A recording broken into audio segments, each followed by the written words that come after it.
Très bien, alors 11h01, donc nous allons démarrer. Donc bonjour à toutes et à tous et bienvenue à ce webinaire. Donc top chrono pour 1 heure de webinaire, l'outil Diag EgaPro Index, comment enrichir le calcul de votre index égalité, mais aussi aller plus loin en négociant un accord et construire un plan d'action. Donc nous avons aujourd'hui le plaisir d'accueillir avec nous Marine Doyon de la RACT PACA. Bonjour Marine. Bonjour. Nous avons également Soazic Ducreux de Timit. Bonjour. Delphine Guyard-Meyer de Pink Egal. Bonjour à toutes et tous. Et moi-même. Donc, ce que je vous propose, c'est de vous donner tout de suite les grands messages clés de webinaire pour que vous sachiez un petit peu où est-ce qu'on vous propose de vous embarquer, ainsi que le programme du jour. Donc, en 6 points. Les mesures correctives ne se résument pas dans ce webinaire aux actions de court terme et aux enveloppes de rattrapage salarial. Vous découvrirez pourquoi. Les causes de ces écarts se logent bien au-delà des questions de rémunération et dans 4 grandes causes systémiques que nous développerons, les questions de mixité de parcours, de conditions de travail et d'articulation des temps. D'où l'intérêt d'élargir le diagnostic index aux indicateurs de la BDES, d'autant plus que nous connaissons les limites que peuvent avoir cet index pour avoir une photographie tout à fait complète des inégalités professionnelles, notamment par rapport aux questions de temps de chômage partiel qui n'est pas prise en compte, comme vous le savez, dans le calcul de l'index. Mesures correctives temps par chômage partiel au-delà de 6 mois. Les mesures correctives et donc le plan d'action égalité sont 2 éléments qui s'enrichissent. L'analyse de données n'a de sens que si elle est intégrée dans un projet paritaire. Et enfin, vous verrez que la question de l'analyse des situations de travail femmes-hommes va bien au-delà de l'index, mais également dans les questions de négociation, de prévention et d'articulation des temps. Voilà les 6 messages clés que nous vous proposons et que nous allons développer à l'occasion de ce webinaire. Alors, ce que nous vous proposons en 4 temps, c'est déjà le outil de l'ANACT Diag EgaPro Index. Qu'est-ce que c'est? Qu'est-ce qu'il y a dedans? Et ensuite, à quoi il sert? Donc, en deuxième point, nous verrons à quoi sert-il dans le cadre de l'index et des mesures correctives avec le témoignage du cas de l'action collective PACA qui a eu lieu cette année en distanciel malgré la crise sanitaire Covid-19. Et ensuite, le témoignage de l'entreprise Timit qui, à partir de cet outil, a pu produire son plan d'action égalité, mais également, enfin, le témoignage d'une consultante qui accompagne une grande entreprise, le cas de l'entreprise Steph, qui mobilise cet outil dans le cadre d'un projet égalité multisite. Et donc, nous verrons au-delà comment cet outil peut être intégré dans une démarche globale. Voici le programme de ce webinaire. Donc, tout de suite, je vous propose, sans plus attendre, de vous expliquer ce qu'il y a dans cet outil égalité. Eh bien, dans cet outil que vous pouvez télécharger sur la page du site anact.fr, vous aurez l'outil Excel ainsi que le guide d'utilisation de l'outil. Eh bien, dans cet outil, vous avez 3 dimensions. Une dimension globalement pronostic qui vous permet, si vous avez un projet d'organisation, eh bien, de mesurer les impacts sur les situations des femmes et des hommes et de voir dans quelle mesure, eh bien, vous avez des actions à mettre en place pour que ces projets permettent de traiter, de résorber la question des écarts. Une partie diagnostic, index et indicateur BDES que nous allons développer, et une partie, enfin, plan d'action. Mais de manière plus précise, dans cet outil, vous avez un certain nombre d'onglets. Vous avez 2 premiers onglets, en bref, qui vous récapitulent les intentions de l'outil, un sommaire avec l'ensemble des indicateurs et les liens vers les autres feuilles, la feuille données, qui est la plus importante de l'outil, puisque c'est la feuille dans laquelle vous allez intégrer les données de l'entreprise. On va le voir dans le slide suivant. Et puis, vous avez l'ensemble des indicateurs de l'index. Donc, ce sont les 7 onglets en rose, l'indicateur 1, 2, 3, 3 ou 4, 4 et 5 selon la taille de l'entreprise. Et vous avez la note de l'index qui est calculée automatiquement grâce aux données de l'entreprise. On va vous montrer cela. Et une dernière feuille sur les mesures correctives, c'est-à-dire que l'outil vous propose pour chacun des indicateurs des exemples de mesures correctives. Ensuite, vous avez 4 onglets qui vous permettent où sont regroupés les différents indicateurs de la BDES. Nous allons vous expliquer pourquoi ces 4 dimensions, mixité, parcours, conditions de travail, articulation des temps, et l'outil se termine par une feuille qui vous permet de travailler cette question du pronostic, du diagnostic, mais également enfin 2 feuilles qui vous permettent de produire le plan d'action égalité. Alors nous allons rentrer un petit peu plus en profondeur dans l'outil. D'abord cette feuille de données. Donc cette feuille qui est la plus importante, dans laquelle vous allez pouvoir intégrer les données de votre entreprise. Donc ce sont des données qui sont relativement courantes, hein, nom, sexe, date de naissance, date d'embauche, diplôme, catégorie professionnelle. Nous avons rajouté coefficient de branche et nouvelle cotation propre, puisque ce sont 2 croisements que vous pouvez faire au-delà des CSP. Si vous ne l'avez pas, c'est pas grave. Mais en tout cas, si vous l'avez, vous pouvez le mettre et vous pourrez ensuite regarder chaque indicateur au-delà, au regard de soit la CSP, soit le coefficient de branche, soit la nouvelle cotation propre. Je vais vous montrer ça dans quelques instants. Ensuite, vous avez les éléments pour chaque nom, pour chaque personne, les données relatives au service, au métier, à l'emploi, ce que vous pouvez voir, ce que vous pouvez renseigner, le type de contrat, la durée du travail, le taux d'activité, horaire, coefficient, promotion, heure de promotion, rémunération. Tous les indicateurs, tous les éléments qui sont en rose, ce sont les éléments qui vous permettent de produire l'index. Donc, il est important que vous renseigniez ces éléments-là. Vous avez sur la 3e ligne, nous avons des éléments sur la rémunération de base, prime indemnité, augmentation, nombre de maladies professionnelles et nombre d'accidents du travail. Ce sont les éléments à minima qui permettent de renseigner les questions de conditions de travail et de santé, autour de congé maternité. Et nous avons rajouté la donnée télétravail. Vous pouvez, surtout en cette période particulière, intégrer dans cette feuille de données des éléments relatifs au télétravail si vous voulez avoir une analyse sexuelle. Alors, qu'est-ce que vous pouvez mettre dedans? Ce que vous voulez. Ce peut être le jour de télétravail par semaine, les formules. C'est à vous de choisir les éléments, les catégories que vous voulez intégrer sur cette colonne. Et puis, la dernière ligne, ce sont des formules, des éléments qui sont calculés automatiquement par rapport aux données précédentes. Concernant les onglets index, vous avez, par exemple, sur l'index écart de rémunération, ce visuel. Voilà une extraction de la feuille.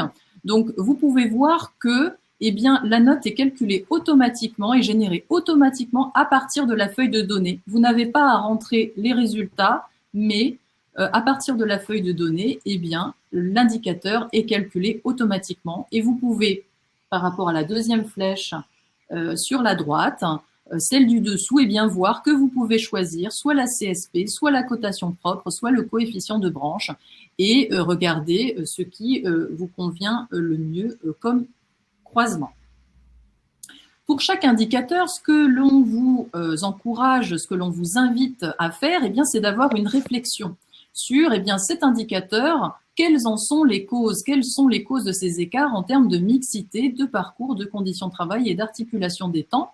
Et en conséquence, quelles sont les mesures correctives sur ces 4 dimensions que vous pouvez identifier, sachant, comme je vous le disais, que dans cet outil, vous avez des exemples, des illustrations qui vous permettent de voir, pour chaque indicateur, quel type de mesures correctives vous pourriez mettre en place. On ira plus loin sur ces questions-là avec le cas de l'action collective ARACT-PACA. Alors, pourquoi ces 4 axes? Pourquoi ces 4 axes? Parce que c'est le modèle d'analyse des inégalités professionnelles femmes-hommes au travail à l'ANACT, puisque compte tenu de nombreuses études qui sont publiées depuis de nombreuses années sur les questions d'égalité femmes-hommes que nous avons recensées, notamment dans le quiz que vous avez en haut à gauche, ce qui est structurant dans les entreprises, ce sont ces 4 axes d'inégalité, puisque compte tenu de représentation de métiers et de genre, qui sont plus ou moins conscientisés dans les questions d'organisation, de pratique RH et de management, il y a une division des métiers de manière horizontale et verticale, des questions de parcours qui sont différentes, une moindre accessibilité des parcours pour les femmes et les hommes, avec des répercussions bien sûr en termes de salaire, 20% de manière globale, tout temps de travail confondu, et 40% de différence de pension de retraite, ce qui est un élément révélateur de ces différences de parcours et de différences en termes d'emploi. Un axe sur les questions de conditions de travail et de santé, puisque les femmes et les hommes n'étant pas sur les mêmes métiers, parfois les pénibilités peuvent être invisibilisées, les phénomènes d'usure, provoquant des impacts sur la santé qui ne sont pas toujours pris en compte de manière optimale en termes de prévention des risques. Et une dimension, effectivement, articulation des temps. Toutes et tous n'ont pas accès aux mêmes modalités d'articulation des temps, même si, par exemple, par rapport au télétravail, bien dernièrement, il y a davantage de métiers télétravaillables, mais on a pu voir que les conditions en télétravail n'étaient pas forcément égales pour toutes et tous. Je vous invite à regarder nos webinaires sur les questions de télétravail sur ce point-là. Mais en tout cas, voilà, 4 axes d'inégalité qui ont des répercussions, bien sûr, sur les carrières, bien sûr, sur les questions de rémunération, mais aussi sur les questions de santé. Donc, ce sont des axes structurants pour le réseau Anactaract en ce qui concerne la détection des causes racines des inégalités pour pouvoir mettre en place des mesures structurantes. Pour aller plus loin, au-delà de l'index, si vous voulez avoir une photographie plus fidèle, plus globale des inégalités femmes-hommes dans l'entreprise, eh bien, nous vous invitons à aborder la question à prendre en considération les indicateurs de la base de données économique et sociale.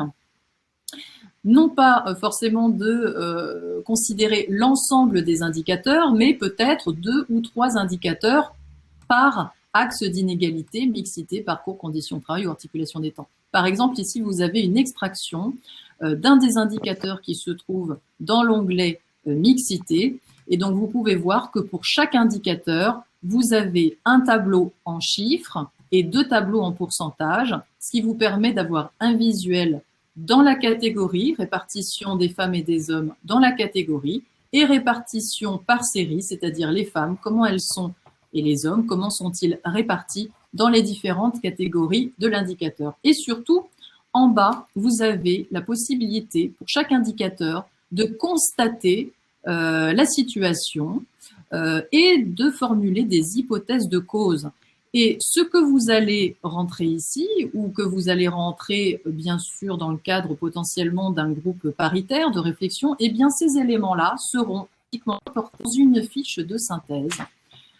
C'est la feuille bilan. Et donc, vous pouvez ainsi, une fois l'ensemble des indicateurs ou tout ou partie des indicateurs observés, constatés, hypothèse de cause formulée, eh bien, aller aussi un peu plus loin avec des informations complémentaires grâce à des éléments qualitatifs que vous aurez observés sur le terrain.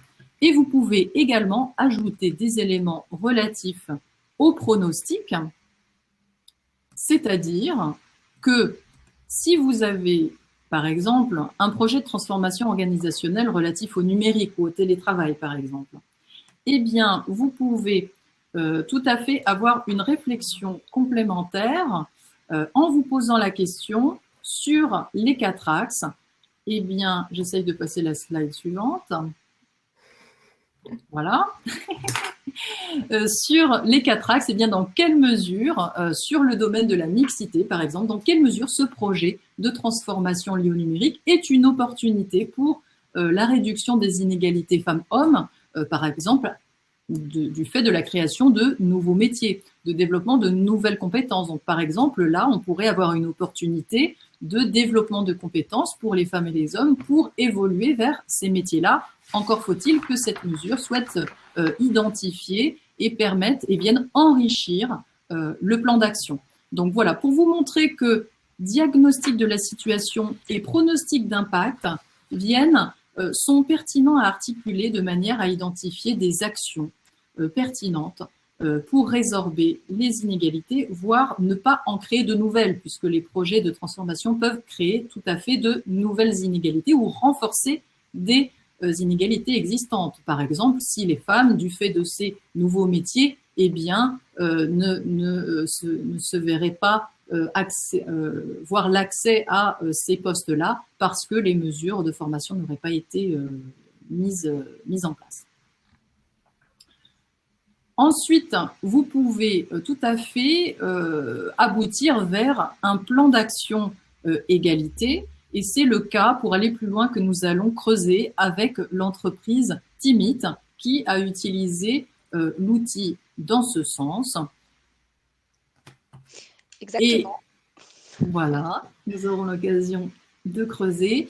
Et avant de laisser la parole au prochain témoignage, eh bien, ce slide simplement pour vous dire que eh bien, l'outil, bien sûr, s'intègre dans une démarche, potentiellement en plusieurs étapes, co-construction de la démarche, diagnostic partagé, expression des salariés, plan d'action.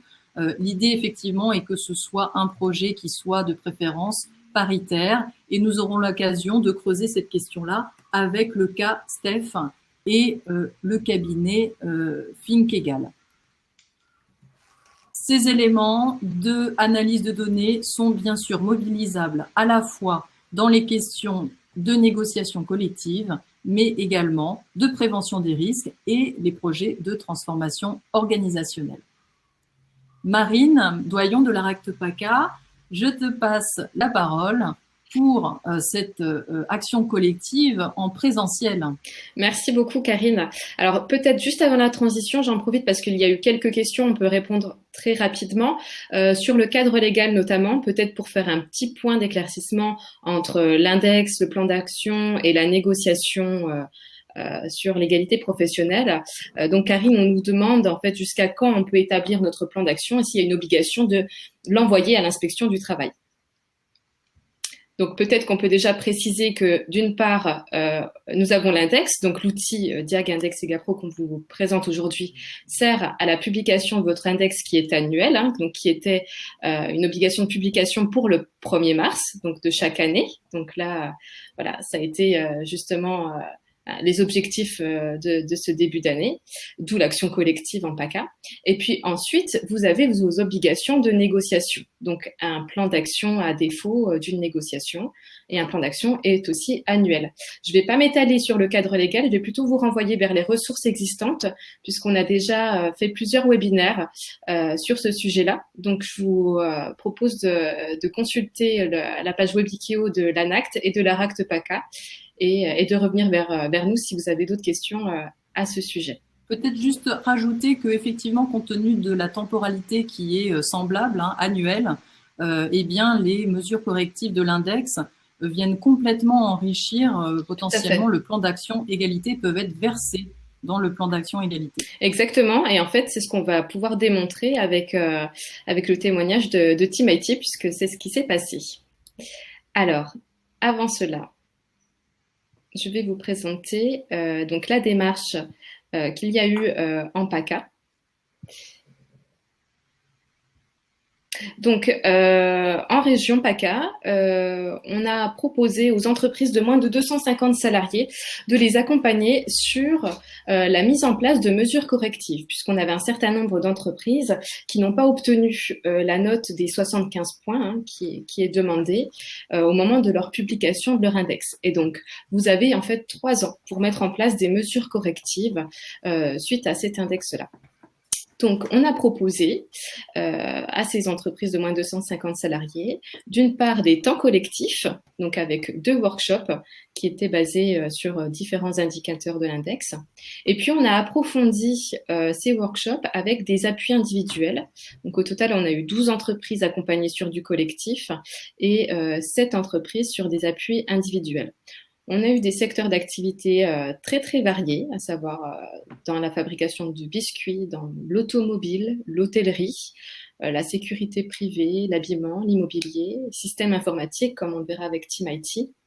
ou encore études techniques. Donc ça a été quand même très très riche en termes d'échanges, et donc il y avait un vrai objectif derrière d'identifier en tout cas quelles sont les mesures correctives pour les entreprises. Alors, au niveau des workshops, j'essaie de passer les slides. Voilà, donc les workshops étaient basés sur 2 indicateurs. L'indicateur réduire les écarts de rémunération entre les femmes et les hommes, et la répartition des augmentations individuelles. On a constaté aussi que c'était 2 indicateurs sur lesquels il y avait peut-être plus de difficultés, et en tout cas, il y avait aussi beaucoup de marge de manœuvre qui pouvaient impacter les autres indicateurs. C'est-à-dire en nourrissant d'action un indicateur, on allait pouvoir impacter positivement d'autres indicateurs tels que la répartition des femmes et des hommes dans les plus hautes rémunérations de la structure. Donc l'objectif, c'était vraiment de déconstruire d'une part toutes les idées reçues qu'on peut recevoir sur les inégalités entre les femmes et les hommes, notamment de rendre compte des écarts existants en termes de rémunération qui existent dès l'embauche, et de pouvoir identifier vraiment des hypothèses de cause concernant les écarts de rémunération. Donc c'est ce que vous a présenté déjà un petit peu Karine dans les slides précédents. Et l'objectif, c'est vraiment aujourd'hui d'aller au-delà de l'index et de ces indicateurs, et de se rendre compte qu'il y a une vraie approche systémique qui impacte les conditions de travail, et d'acculturer en fait les entreprises à favoriser l'égalité professionnelle dans tous leurs projets, leur organisation et leur transformation. Et donc l'idée de ces workshops, c'était de déterminer ensemble finalement quelles sont pour ces entreprises les actions qui leur paraissent prioritaires pour pouvoir réduire les écarts significativement entre les femmes et les hommes. Donc c'était des workshops qui se passaient en visio pendant 2 heures de temps, et puis à la suite on a pu aller sur des appuis individuels. Alors voilà, excusez-moi, des appuis individuels. Donc cet appui individuel où là, on a pris le temps avec les entreprises de revenir sur leur calcul de leur index, de regarder ensemble chaque indicateur pour voir finalement quelles pouvaient être les actions à mener, d'identifier ensemble les hypothèses de ces écarts à travers l'outil Diag, Index et Gapro. Donc soit vraiment en renseignant toutes les données de l'entreprise, soit en utilisant aussi uniquement l'onglet à destination des mesures correctives. Peut-être Marine, prendre tout de suite une petite question pour mettre en évidence qu'effectivement il y avait parmi les entreprises des situations où il y avait des indicateurs qui n'étaient pas calculables, qui étaient incalculables, ou des effectifs finalement pris en compte dans les indicateurs qui étaient relativement faibles. Donc il a été question aussi de relativiser et de se dire qu'effectivement l'index était une chose, mais que le plan d'action égalité permettait d'aller plus loin. C'est vrai que en fait l'index c'était un petit peu la porte d'entrée pour parler égalité professionnelle, puisque c'était la nouvelle obligation, mais qui s'ajoute à l'obligation de négociation et de réalisation d'un plan d'action. Mais en tout cas, ça nous permet de nous poser et de se dire, même si finalement notre index il est incalculable ou on a une note inférieure à ce qui est demandé, ça a le mérite aujourd'hui de poser des questions sur ces inégalités et d'enclencher des mesures qui vont venir nourrir votre plan d'action et votre négociation. Donc, c'est un travail finalement qui est très utile pour enclencher la démarche derrière de négociation. Alors, on parlait aussi un petit peu de déconstruire les idées reçues, mais aussi de révéler les écarts existants. On a fait notamment dans ces workshops une analyse de situation. Donc très rapidement, vous pouvez voir sur ce tableau-là qu'il y a quelque chose de significatif qui ressort. C'est-à-dire que dans 2 CSP différentes, on a les techniciens agents de maîtrise, où on a une proportion de femmes qui est plus importante, et on se rend compte que plus on avance dans l'âge, plus les écarts de rémunération positifs envers les femmes augmentent. alors qu'on a une tendance qui est complètement inverse sur la catégorie des ingénieurs et des cadres, hein. Donc on aura moins de femmes et les écarts vont se creuser en termes de rémunération à partir de la tranche d'âge des 40 à 49 ans et 50 ans et plus, où là, les hommes seront mieux rémunérés.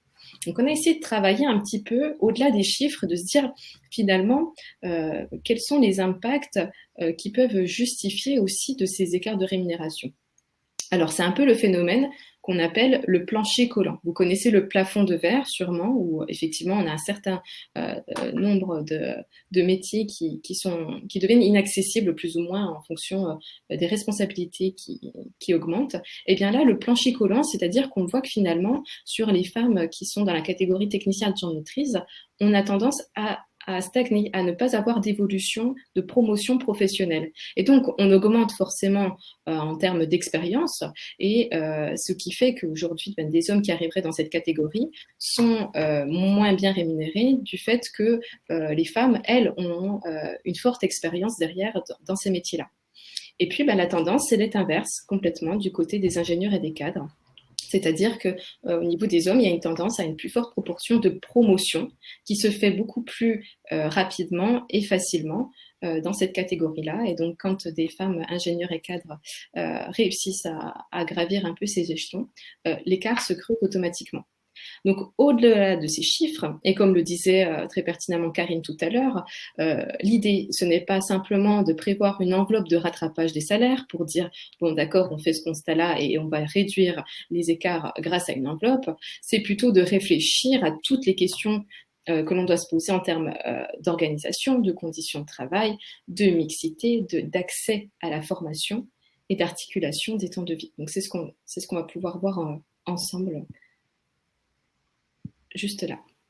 Donc, petite réaction du public, effectivement, un auditeur qui nous explique que, ayant voulu rattraper les éléments de rémunération, eh bien des mesures en faveur de l'augmentation ont été mises en place, ayant pour conséquence eh bien un déséquilibre en faveur des femmes et du coup une moindre bonne note l'année suivante.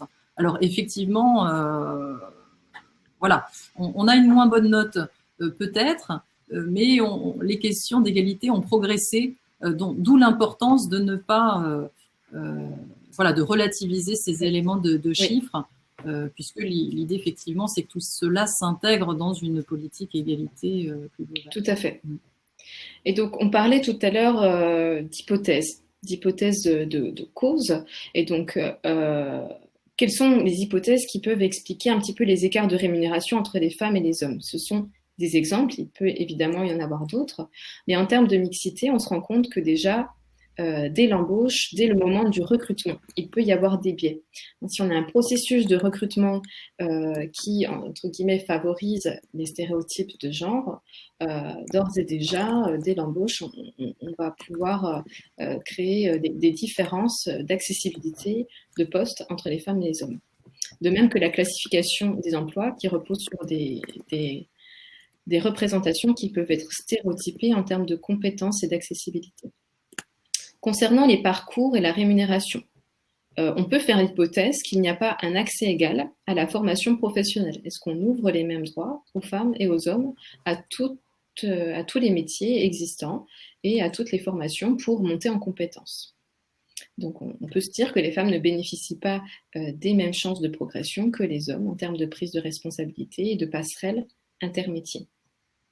Concernant les conditions de travail, il y a tout l'impact de l'environnement physique et psychologique, hein, en termes de pénibilité des postes, quand on est sur des postes à conditions physiques qui peuvent générer de la discrimination ou à forte pression psychologique. Et puis la question des articulations des temps de vie. On peut se dire que finalement les postes à haute responsabilité ne permettent pas facilement d'articuler la vie pro et la vie perso, et que ça peut avoir un impact sur cette conciliation-là, notamment pour les femmes. Donc on va essayer en tout cas de combattre un petit peu ces hypothèses en proposant différentes actions. Donc des exemples d'actions, et puis alors il y en a un certain nombre existantes. On vous renverra aussi à différents outils qu'on est en train actuellement de créer, notamment des fiches par indicateur, où là vous allez retrouver l'ensemble des actions en tout cas qu'on peut vous proposer. Et surtout, encore une fois, c'est des actions qui viennent nourrir votre plan d'action. On est bien au-delà aussi de l'index dans cette réflexion-là. On sort effectivement des chiffres, comme le disait Karine. Donc en termes de mixité, ce qui pourrait être intéressant de faire, c'est déjà de faire un peu un état des lieux de notre recrutement et puis de créer des outils qui soient vraiment non sexués, de bien faire attention à nos offres d'emploi, à nos grilles d'entretien, à la rédaction des fiches de poste, qui soient vraiment basées sur les conditions de travail réelles et les compétences exercées par les équipes. L'approche égalité professionnelle, c'est une approche qui doit être partagée et paritaire. Aujourd'hui, on a eu un ou une interlocutrice au sein des entreprises qui s'occupait de cette question-là. L'objectif, c'est que ce soit une question qui soit réellement partagée au sein des entreprises et qui soit réalisée collectivement. Donc, ce type de préconisation, c'est notamment monter un groupe de travail entre RH, entre managers, entre salariés pour faire un état des lieux vraiment sur le travail réel. Au niveau des parcours et des rémunérations, donc évidemment, c'est de regarder un peu plus près l'accès à la formation continue et s'assurer que tout le monde puisse avoir accès à ces formations-là. La question des conditions de travail, au lieu de dire que on a un poste de travail qui est pénible, qui est physique et qui nécessite, qui n'est pas adapté, par exemple, à des femmes, c'est plutôt de réfléchir sur nos conditions de travail et de mettre en place des actions de prévention qui soient, alors déjà d'une part, on parle d'harcèlement sexuel et d'agissement sexiste, c'est pour casser aussi un petit peu les stéréotypes, justement avec ce type de discours. Là, il y a de la charge lourde, ce ne sera pas adapté pour une femme, mais aussi de revoir l'environnement de travail et d'adapter avec du matériel pour justement limiter la pénibilité de l'environnement, quitte à faire aussi appel à un ergonome pour une analyse des situations de travail. Et l'articulation des points de vie, là, on est vraiment sur des mesures relatives au temps de travail, donc à savoir bien identifier les horaires de réunion qui ne dépassent pas des plages horaires respectables. Et puis, on peut aller aussi sur la réalisation d'une charte du droit à la déconnexion aussi, puisque c'est vrai que on peut constater que les postes à haute responsabilité, on demande une forte disponibilité des personnes, on demande des déplacements géographiques qui peuvent être très éloignés du domicile, on peut être hébergé à l'hôtel, on peut faire des heures supplémentaires. Et il peut y avoir ce stéréotype de dire pour une femme qui a une vie de famille, on ne peut pas lui demander ce genre d'exigence. Donc là, on change de braquet, on a un autre discours, c'est de se dire on adapte vraiment les conditions de travail pour que ces postes-là soient en tout cas accessibles à tout le monde et que ça ne dépende pas du sexe. Alors Marine, j'ai une question des internautes. Comment faire lorsque nous avons une population de commerciaux ayant un système de rémunération identique entre les femmes et les hommes, mais du fait des performances commerciales plus importantes pour certains, l'écart de rémunération se crée? C'est une question qui est très intéressante et c'est une question qui est ressortie. En tout cas, on en a fait un cas pratique dans le deuxième workshop. Donc, les contenus de workshop peuvent être disponibles, peuvent être transférés par mail. Et le travail qu'on a fait autour de ça, c'est de se dire finalement pourquoi mes femmes commerciaux sont moins performantes que les hommes. Est-ce que ça ne dépend que du sexe ou est-ce que finalement ça dépend de l'accès à la formation? Est-ce qu'on a permis à tout le monde de développer les mêmes compétences? Est-ce que justement les missions sont attribuées du fait des éloignements géographiques et de la vie de famille? Et est-ce qu'il n'y a pas des possibilités à un moment donné de mettre en place du télétravail sur certaines missions? Est-ce qu'on m'a donné accès à des responsabilités qui me permettent aussi de me positionner sur différentes missions? Est-ce que en fait mon environnement et capacitant et me permet vraiment de développer toutes mes compétences de manière complètement égale, que ce soit pour les hommes ou pour les femmes. Donc voilà, on a travaillé sur cette question-là également dans un workshop que je pourrais vous faire parvenir. Alors, donc voilà l'action collective qui a été emmenée en PACA. Et aujourd'hui, on a le plaisir de pouvoir accueillir Soisic Ducreux de l'entreprise Team IT, qu'on a accompagné notamment sur... Alors, l'entrée, c'était l'index. Finalement, mon index est incalculable. Comment je peux m'y prendre? Et j'ai quand même une obligation de réaliser un plan d'action. Comment on s'y prend? Donc, on a pu accompagner Team IT. Donc, je vais laisser Madame Ducreux déjà présenter l'entreprise. Oui, merci beaucoup. Alors Team IT, c'est une entreprise de services numériques. On est spécialisé dans le support des infrastructures et l'optimisation des systèmes d'information. Aujourd'hui, on est globalement 92 collaborateurs répartis sur 3 BU, donc la BU d'Aix-en-Provence, qui est notre siège social également, la BU de Lyon et Clermont-Ferrand. Nos principaux clients actuellement sont donc la FDJ, Enedis, la SNCF ou encore l'Imagrin ou la Gircarco. Et donc, notre secteur d'activité, c'est recruter des consultants dans le domaine informatique pour placer donc ces mêmes consultants avec des prestations de services chez nos clients. Donc, effectivement, on a fait appel à vos services parce qu'on a eu à mettre en place donc du coup notre plan d'action et bien en amont l'index égalité professionnelle. Donc, grâce à l'outil qui a été mis à notre disposition, on a pu conclure que notre index était incalculable. On a eu donc effectivement moins de 75 points. Donc incalculable aujourd'hui, pourquoi? Donc vous en avez parlé tout à l'heure par rapport à la crise sanitaire.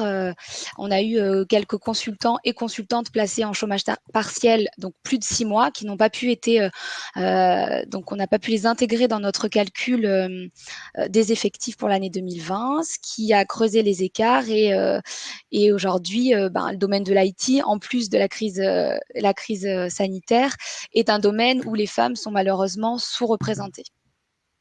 Donc, bien que cet index n'ait pas été calculable, on doit donc légalement mettre en place ce plan d'action aujourd'hui. Donc, Team IT n'en avait pas jusqu'à présent. Donc, ça a été un gros chantier pour rien vous cacher. Et heureusement que vous avez été là pour pouvoir nous aider et nous aiguiller. Oui, et en fait, la réflexion qu'on se faisait avec Madame Ducreux, c'est que d'une année à l'autre, finalement, l'index peut complètement bouger. Là, effectivement, on est dans le contexte de la crise sanitaire, ça a beaucoup impacté le calcul, mais il n'empêche qu'on a quand même réussi à se servir de ces indicateurs-là pour enclencher un plan d'action. Et c'est le travail qui est intéressant à faire avec l'index, c'est que finalement, même si votre index est incalculable, ça ne vous empêche pas d'avancer et de progresser sur ces questions-là. Effectivement, oui, c'était très important quand même de le mettre en place. Donc, du coup, dans la slide suivante, alors je sais pas, voilà. Alors, oui, là, effectivement, c'était simplement pour vous présenter l'outil. Dans Diagega Pro, vous avez une fiche sur les mesures correctives qui reprend les 4 index où vous pouvez cibler vos actions. Mais ce qui est très intéressant qu'on a fait avec Team IT, c'est qu'en face de chaque action, vous pouvez déterminer sur quel axe on se situe et dans quel domaine d'action. Hein, et du coup, Madame Ducreux, c'est comme ça qu'on a réussi à déterminer ensemble les axes prioritaires. Oui, exactement. On a pu mettre en évidence en face de chaque indicateur des actions et on s'est rendu compte que même si dans le plan d'action, on est tenu de respecter trois domaines en plus de la rémunération, on s'est rendu compte que finalement, on avait envie de travailler sur plus de domaines et ça a permis de mettre en évidence certaines choses qu'on faisait déjà et de se dire qu'on va continuer en ce sens, mais d'autres choses qui peuvent être creusées. Donc, grâce au plan d'action, on va pouvoir un petit peu faire le tour des actions qui nous tiennent le plus à cœur aujourd'hui chez Team IT. Tout à fait. Donc, il y a eu plusieurs domaines. Déjà, c'est une réflexion que... Alors, d'une part, il y a eu un premier contact entre nous, mais il y a aussi une réflexion en interne de de votre côté pour cibler qu'est-ce qui vous paraissait prioritaire aujourd'hui pour votre entreprise? Oui, effectivement. Donc, une des valeurs principales de Team IT, c'est vraiment l'articulation entre la vie professionnelle et la vie privée. Ça, c'est vraiment un axe qu'on tient à garder et avec la crise sanitaire qu'on espère, enfin, qu'on développe justement en contribuant du coup. Enfin, on continue de développer justement le télétravail, bon, qu'il soit régulier ou occasionnel, à domicile, dans un tiers-lieu, et de faciliter donc la prise de responsabilité sur certains postes, donc d'éviter les écarts entre les hommes et les femmes. Le fait que certains postes peuvent être ouverts au télétravail permettent justement de réduire ces inégalités.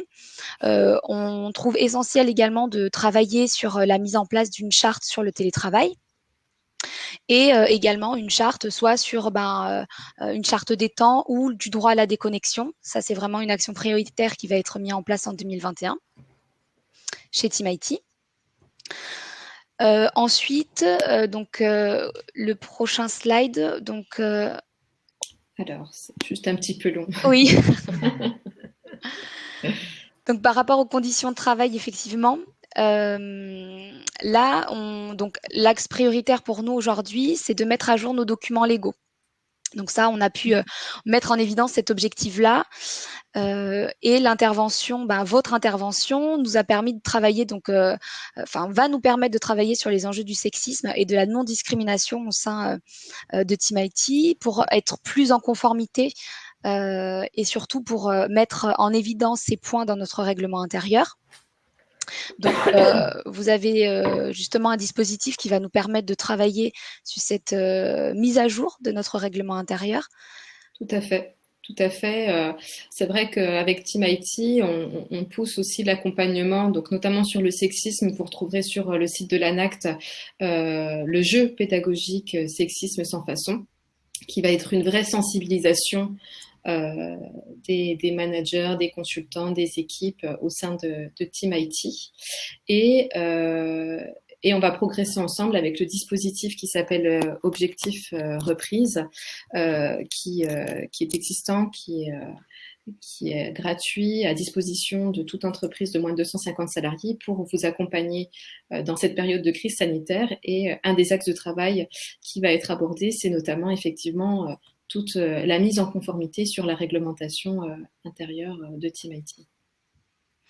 Exactement, et on a prévu également certaines formations pour sensibiliser également nos managers sur le recrutement et la non-discrimination au moment des entretiens d'embauche. Donc ça, c'était pour les conditions de travail. Un autre domaine d'action sur lesquels on a décidé d'avancer, donc au sein de l'embauche, c'est d'augmenter donc le nombre de femmes et d'hommes dans nos métiers. Donc comme je vous l'ai dit, l'IT, c'est un domaine qui est plus représenté par les hommes. Donc on a réfléchi, on s'est dit que peut-être créer un partenariat avec les écoles de nos apprentis pouvait être intéressant. Ça nous permettrait de sensibiliser les apprentis, les futurs consultants aux profils qui peuvent être de l'IT, et ça permettrait d'ouvrir donc aux femmes et aux hommes de manière égale. Peut-être grâce à des témoignages ou alors des vidéos sur les réseaux sociaux auprès des écoles. Donc, on pourrait peut-être participer à des forums ou échanger avec les écoles. Donc ça, c'est un point sur lequel on souhaite s'orienter aujourd'hui au sein de Team IT. Oui, c'est une action qui est très intéressante en tout cas et qui va au-delà du cadre de l'entreprise et qui engage aussi l'enseignement et la promotion en tout cas des différents métiers pour une ouverture aux femmes et aux hommes. Donc, agir en amont de l'entreprise peut avoir un impact significatif après effectivement sur le marché de l'emploi. Effectivement. Donc, un autre point, on a plusieurs domaines effectivement, mais dans la formation, on a souhaité aujourd'hui s'orienter et continuer de promouvoir justement l'évolution professionnelle entre les hommes et les femmes au sein de Team IT, en passant par de la formation interne. On souhaite vraiment préparer donc du coup nos consultants pour évoluer sur d'autres postes avec des personnes voilà qui ont les compétences en interne et donc du coup transférer vraiment ces compétences qui font partie de l'ADN de Team IT pour positionner nos consultants sur d'autres missions, évoluer vers d'autres postes. Et ça nous permettrait effectivement aujourd'hui de réduire les inégalités qui sont présentes dans le secteur de l'IT.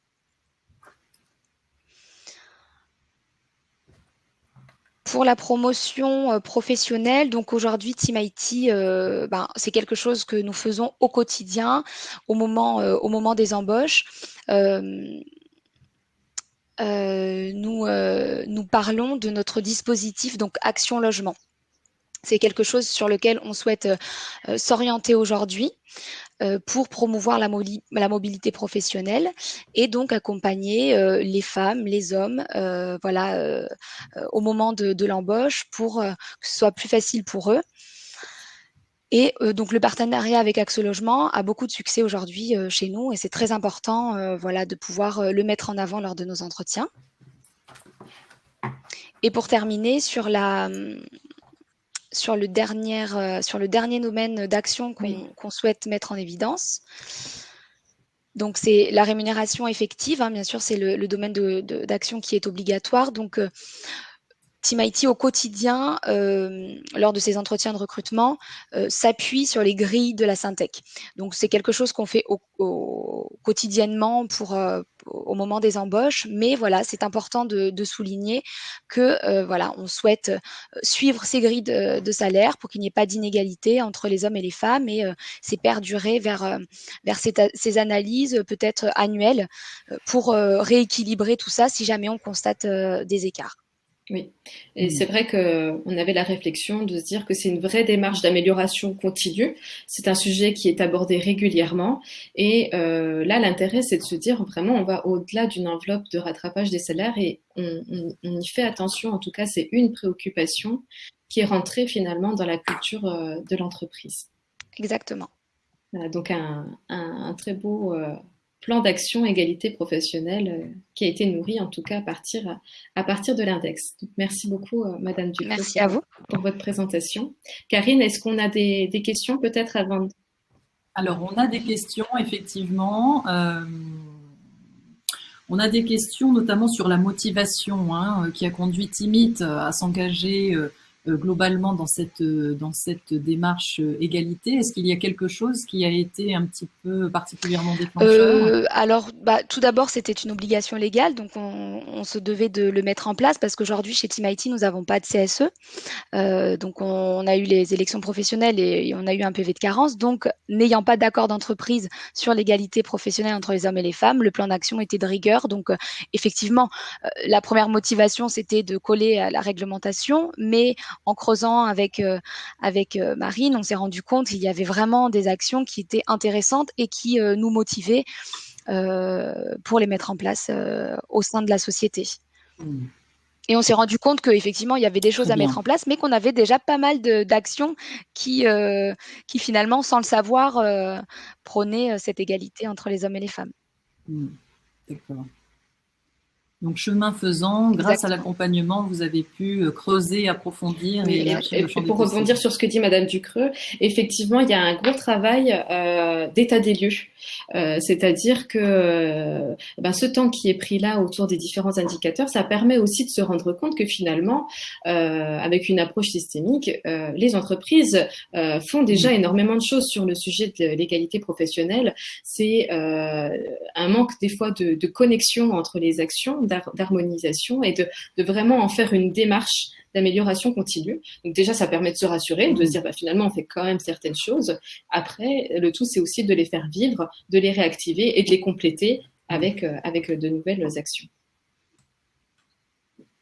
Je vois Madame Guyard-Meyer qui acquiesce. Je crois que ce que tu dis là, Marine, c'est tout à fait en transition avec le témoignage du tiers intervenant, effectivement, qui accompagne une grosse structure avec parfois un certain nombre de sites, des données quanti qui sont parfois dispersées et comment cette réflexion, ce diagnostic eh bien, ils s'intègrent dans un projet égalité plus global. Hein. Petite parenthèse, il y avait d'autres questions, mais sur l'action collective, mais on y reviendra à la fin si vous Oui, voulez bien. alors donc bonjour à toutes et et tous. Bon, moi mon intervention se situe dans un cadre un peu moins opérationnel que ce que vient de nous présenter Swazik, mais il me semblait vraiment intéressant. Donc là, je suis en train d'essayer de faire passer les slides, de revenir sur l'importance des démarches de diagnostic, enfin des approches de diagnostic dans les démarches d'égalité professionnelle femmes-hommes. Alors bon, le slide ne bouge pas, je recommence, excusez-moi, c'est pas super. Voilà, ça y est, merci Karine. L'égalité professionnelle femmes-hommes, c'est une démarche projet à la fois comme une autre et pas comme une autre. Comme une autre parce que c'est vraiment important d'inclure les parties prenantes, c'est important d'avoir une vraie réflexion sur les objectifs qui sont poursuivis par les entreprises, d'accompagner le changement, de mobiliser les parties prenantes, d'être dans une approche entre guillemets pas à pas où on se questionne sur d'où on part et où on veut aller. Pas comme les autres parce que l'égalité professionnelle femmes-hommes, c'est un sujet qui reste encore délicat pour beaucoup d'entreprises et malheureusement, il y a parfois une forme de déni, il y a parfois aussi cette difficulté à se dire par quel bout prendre le sujet, comment avancer et souvent malheureusement les raisons d'agir en faveur de l'égalité professionnelle femmes-hommes restent cantonnées à une obligation juridique et on sait bien que c'est évidemment incontournable, mais en tout cas c'est pas suffisant pour avoir une vraie motivation, pour véritablement embarquer une organisation, l'ensemble de ses parties prenantes, que ce soit les représentants du personnel, les dirigeants, les managers, les collaborateurs. Donc dans le cadre de l'égalité professionnelle femmes-hommes, la phase de diagnostic, elle est particulièrement essentielle parce qu'elle va permettre de poser un regard objectif sur les situations. Elle va permettre de faire émerger les problématiques, lever le voile, entre guillemets, sur des éléments de situation qui sont souvent parfois des découvertes pour les organisations et qui va permettre effectivement d'être dans une approche à la fois d'identification des points d'appui. C'est ce que disait finalement Marine et puis Swazik tout à l'heure, hein. C'est-à-dire que les entreprises font énormément de choses, petites ou grandes. Souvent, elles ont besoin de se poser pour leur donner du sens, pour les mettre en perspective.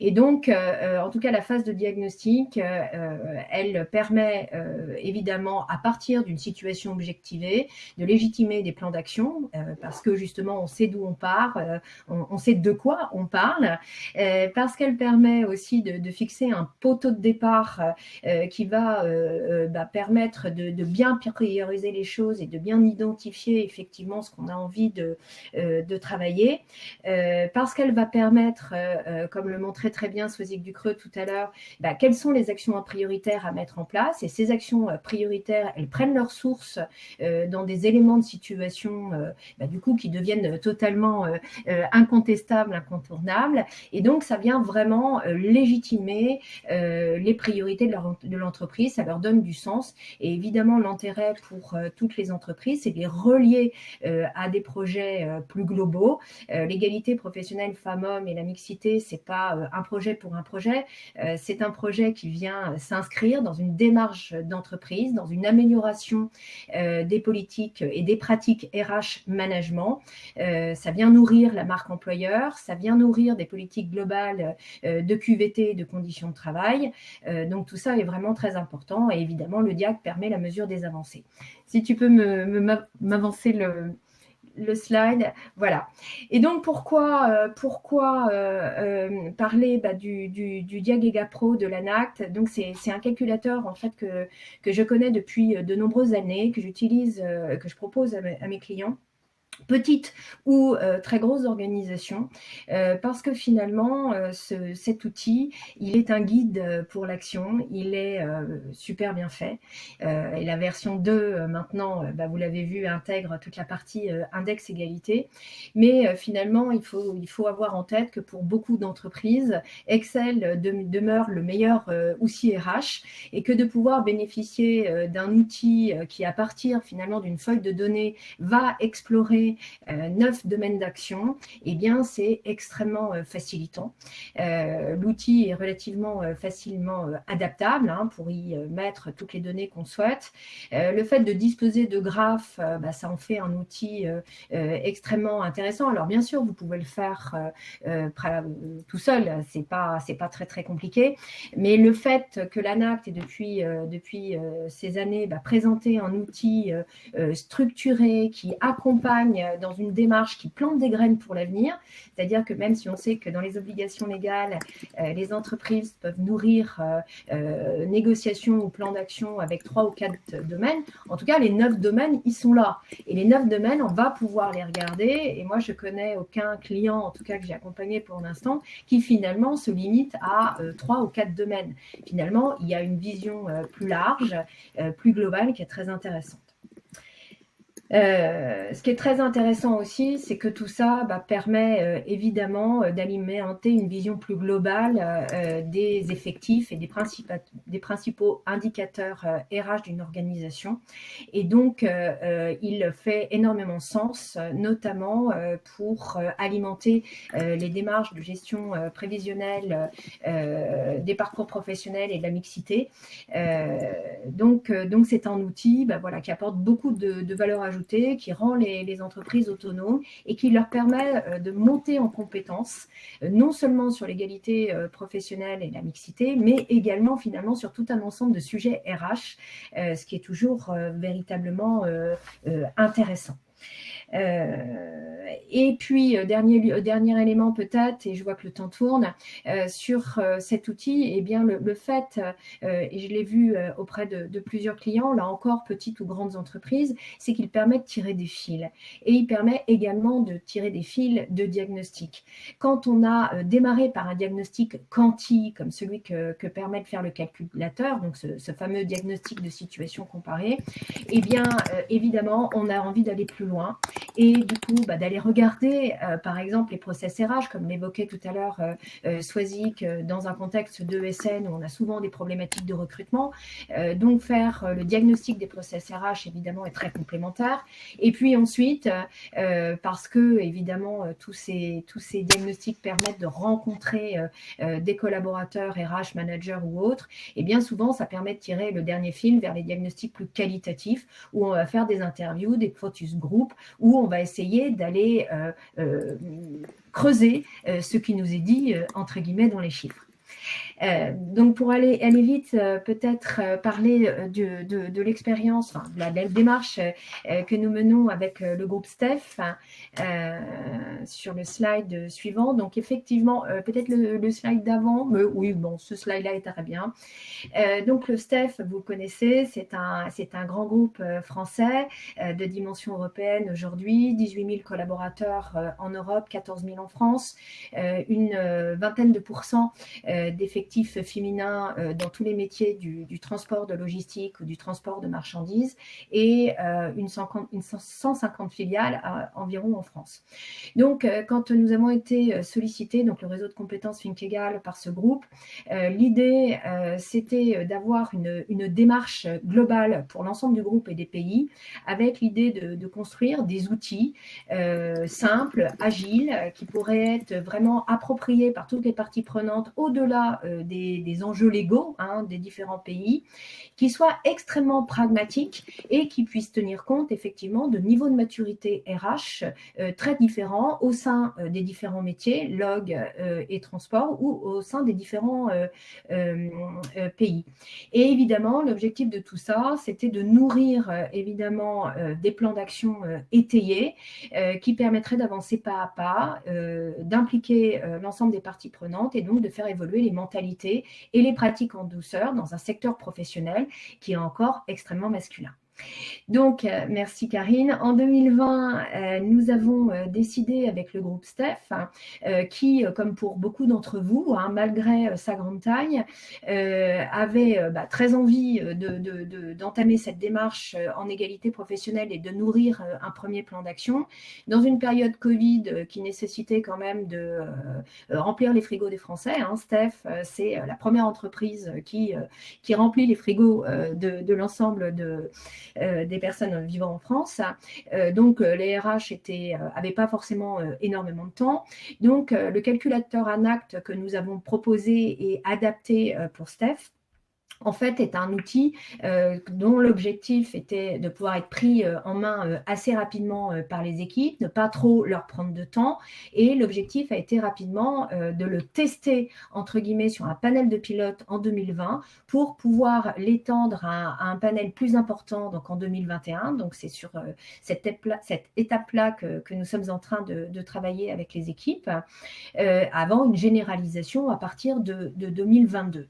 Donc là, l'idée, c'était de nourrir 5 diagnostics de situation comparée donc en 2020 donc sur les 9 domaines indicatifs, avec des recueils de bonnes pratiques filiales pour pouvoir justement ensuite, dans une démarche agile de partage de bonnes pratiques et par cercle concentrique. On commence par des gens très volontaires, on étend à une dimension plus large et ainsi de suite, avec cette idée de permettre aux RH de monter en compétence, de devenir autonome sur un outil clé en main qui leur offre effectivement une très belle vision de tous les sujets RH liés à l'EGA Pro, mais qui vont nourrir évidemment d'une manière plus générale leur politique de mixité professionnelle, avec une ambition pour Steph, évidemment, d'augmenter le nombre de femmes dans leurs effectifs et en logistique, mais surtout dans le transport,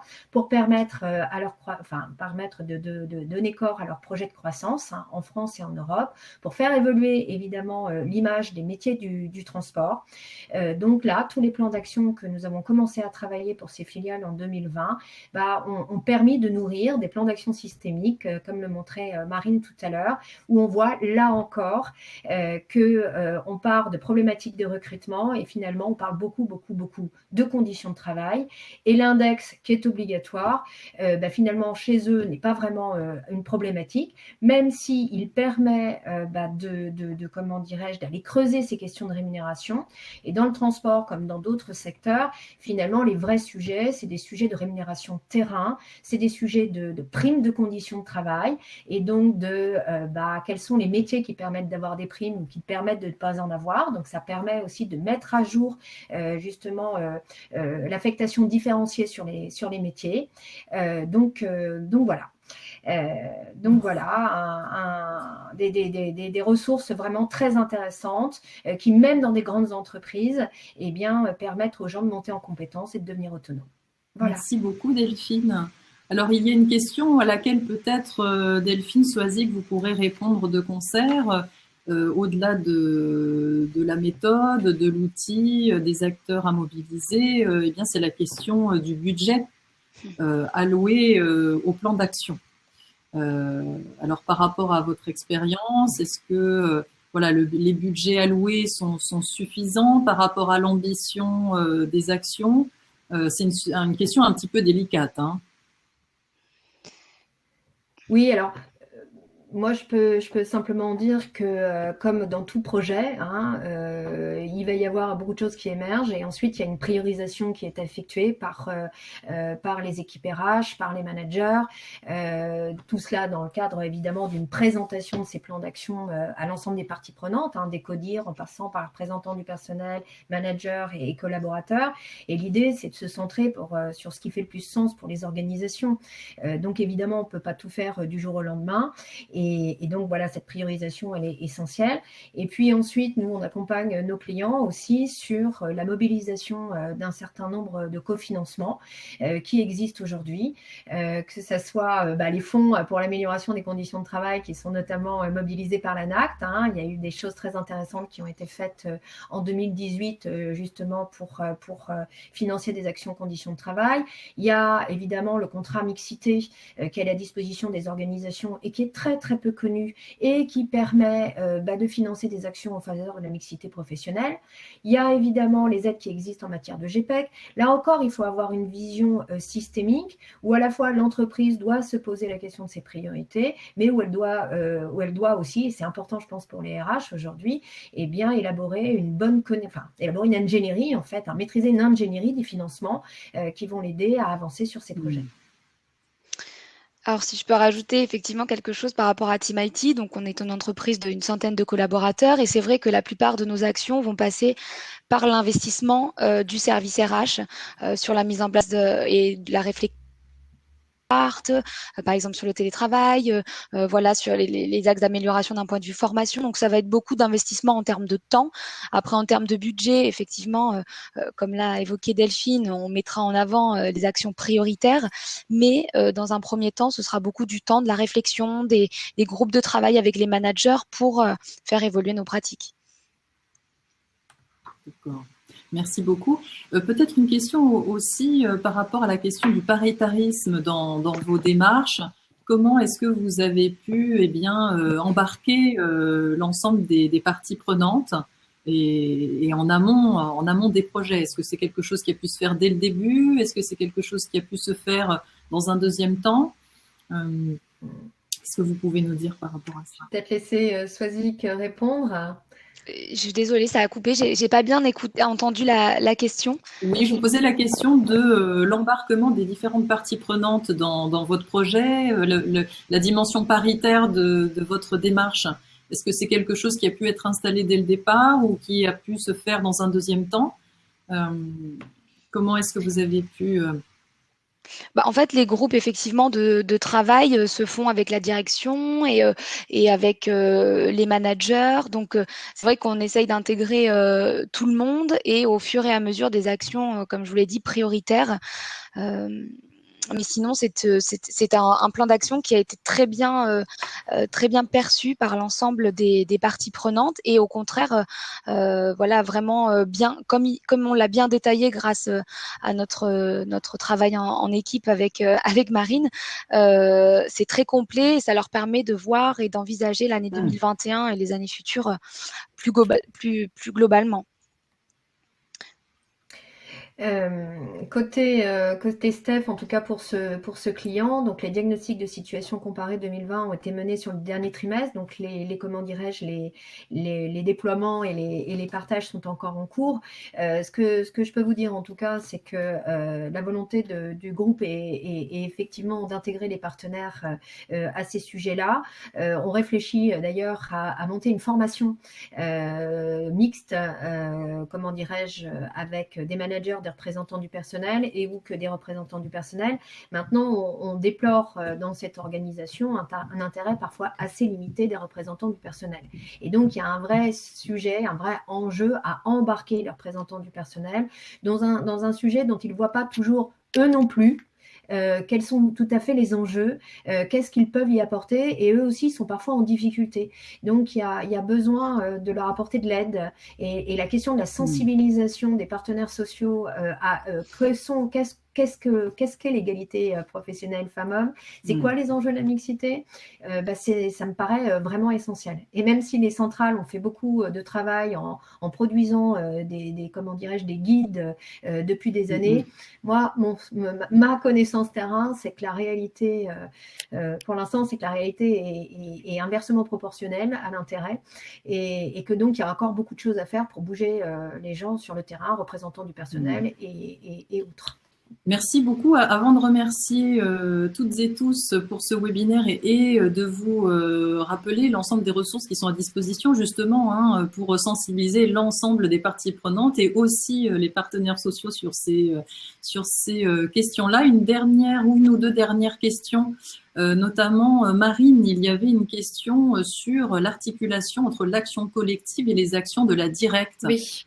en local. Oui, alors d'une part, cette intervention en PACA est une demande de l'inspection du travail d'appuyer justement les différents accompagnements qui sont mis en place par la directe en allant un petit peu plus loin avec certaines entreprises. Donc, je le disais, l'action collective, elle a été à destination de l'ensemble des entreprises PACA de moins de 250 salariés qui avaient une note inférieure ou incalculable à 75. Et donc, parmi cet appel, on a eu 12 entreprises qui se sont portées, en tout cas volontaires, pour participer à ces workshops. Et ça vient vraiment en complément des actions existantes, et notamment dans les workshops, on a mis en lien avec toutes les ressources de l'inspection du travail, à savoir les outils d'autodiag, les questions-réponses. Donc, on était vraiment en lien étroit avec la directe pour répondre, en tout cas, aux préoccupations des entreprises. Peut-être une dernière petite question par rapport à la temporalité. Un internaute qui pointait le fait que le plan d'action était chaque année, l'index aussi. Alors effectivement, peut-être insister sur le fait que l'index égalité, si la note est inférieure à 75, il y a 3 ans pour améliorer ce chiffre. Donc de l'importance de insister sur le fait que, eh bien, ce sont les actions de court terme, de moyen terme et de long terme qui sont à identifier dans ce plan d'action, entre guillemets, en tout cas les mesures correctives, puisque notamment pour un certain nombre d'entreprises, des toutes petites structures, eh bien, les marges de manœuvre sont parfois très étroites. Donc de l'importance de panacher, entre guillemets, les différentes actions, actions qui peuvent être ajustées chaque année. Et les plans d'action égalité, eh bien, le bilan est à faire également tous les ans. Donc, des actions de court terme, de moyen terme et de long terme sont tout à fait mobilisables dans les deux cas. Et comment dire, la résorption des écarts, ce sont des choses, eh bien, qui évoluent pas à pas. Je pense que c'est quelque chose, c'était un mot fort dans les actions collectives, il me semble, Marine, oui. de pouvoir rassurer les entreprises. Tout à fait. Les chiffres, effectivement, on n'est jamais très content de pas être tout à fait au rendez-vous de nos objectifs, mais effectivement, certaines mesures prennent du temps. Voilà, aller au-delà simplement de la note de l'index et effectivement de prévoir des actions sur différents court terme, moyen terme, long terme, puisque d'une année à une autre, on va peut-être pas significativement changer la note, mais en tout cas, on va pouvoir montrer la réelle volonté d'améliorer les conditions de travail des femmes et des hommes sur le sujet de l'égalité professionnelle. Et c'est ce qui est important et c'est ce qui prévaut par rapport à simplement la note de l'index. Merci beaucoup. Alors malheureusement, on ne peut pas répondre à l'ensemble des questions. Le temps file, le webinaire est dense. Donc vous retrouverez le replay dès cet après-midi. Et n'hésitez pas à nous contacter, ensemble du réseau ANACT ARACT et nos intervenants du jour. Merci beaucoup aux intervenantes pour ces témoignages très riches qui viennent toujours illustrer de manière très opérationnelle ces questions qui sont en mode working progress pour l'ensemble des acteurs. Merci beaucoup. Merci à vous. Merci beaucoup. Merci.